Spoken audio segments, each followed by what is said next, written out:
Hi to our grade 8 students. Let's continue with our discussion on logical statements. We're moving forward to the different types of logical statements that you will encounter in our subject and also in your Math 8 subject. So we have the converse, the inverse, and the contrapositive of a statement. Definition 1. The converse of a statement is a statement that is formed by interchanging the hypothesis and conclusion. You usually do this a lot when you talk with or when you negotiate with your parents regarding certain things. Thus, the converse of the statement lions are wild animals is wild animals are lions. Note that the conclusion of the converse statement is not necessarily true for all cases, because there are wild animals that are not lions. Okay, let's try the second definition. The negative of a statement is the denial of the statement. This is very obvious. So thus the negative of the statement, a burglar is a criminal, is a burglar is not a criminal. So it's not always necessarily true as well, but there are some instances where it is true. The inverse of a statement is formed by denying both the hypothesis and the conclusion. So as an example of that, thus the inverse of the statement, a burglar is a criminal, is a person who is not a burglar is not a criminal. Okay, so note that the inverse of the statement is not necessarily true again. Okay, so it depends on the context. We have to be careful. We have to be careful when forming converse and inverse statements. We also have, for the fourth definition, the contrapositive of a statement is formed by interchanging the negative of the hypothesis with the negative of the conclusion. They get interchanged in our statement. Hence, the contrapositive is the converse of the inverse and the inverse of the converse statement. So what does that look like? Thus, the contrapositive of the statement, if you live in New York City, then you will live in New York State, is if you do not live in New York State, notice that our conclusion here is then you will live in New York State.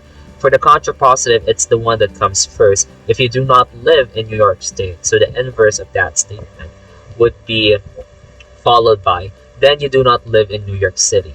The premise, so if you live in New York City, was then became the conclusion for its contrapositive, the inverse of the premise. So there you go. So that's how we can form a contrapositive. If you live in New York City, then you will live in New York State. If you do not live in New York State, then you do not live in New York City. Note that both statements are true. Okay, so with this in mind, the contrapositive gives us a true value when we use the strategy in creating logical statements. Let's try out the principles of the converse, the inverse, and the contrapositive. For the first principle, a statement is considered false if just one false instance of the statement arises or exists. Okay, so that's very important to take note of. Number 2, the converse of a definition is true. Let's say, for example, thus the definition of quadrilateral is a four-sided polygon, with its converse being a four-sided polygon is a quadrilateral, is both true. Okay, so they are both true for the second principle. The third principle, the converse of a true statement other than a definition is not necessarily true. So how does that work? The statement vertical angles are congruent angles is true, but its converse, congruent angles are vertical angles, so that's not always true, because there are congruent angles that are not vertical angles. Okay? The fourth one, the inverse of a true statement is not necessarily true. So what do we mean by not necessarily? So that means it's sometimes true, sometimes it's not true, or sometimes it's false. For the fourth principle, the statement a square is a quadrilateral is true, but its inverse, a non-square is not a quadrilateral. It's not a quadrilateral is not necessarily true, because there are non-squares such as a parallelogram or rhombus that are quadrilaterals. Okay, so therefore that contradicts that that statement. So therefore, it's not necessarily true. Sometimes it's true, sometimes it's false. The fifth principle: the contrapositive of a true statement is true, and the contrapositive of a false statement is false. So it follows. The statement a triangle is a square is false, so therefore its contrapositive, a non-square is not a triangle, is also false, because there are non-squares such as a triangle, and it's a triangle. Okay, so there you go. And that contradicts this statement that we have here. Okay, the statement right angles are congruent angles is true when its contrapositive is angles that are not congruent are not right angles. So both of them are true.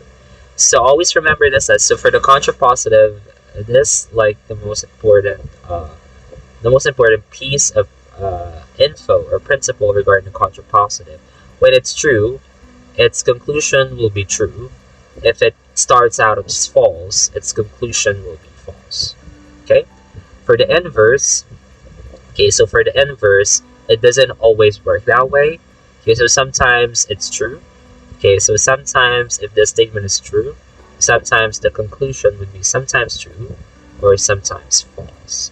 For the converse, okay, so if the converse of a definition is true, if the definition is true, therefore its converse would also be true for the converse. Okay, so those are three main types of logical statements: the converse, the inverse, and the contrapositive statements. Stay tuned for more lessons.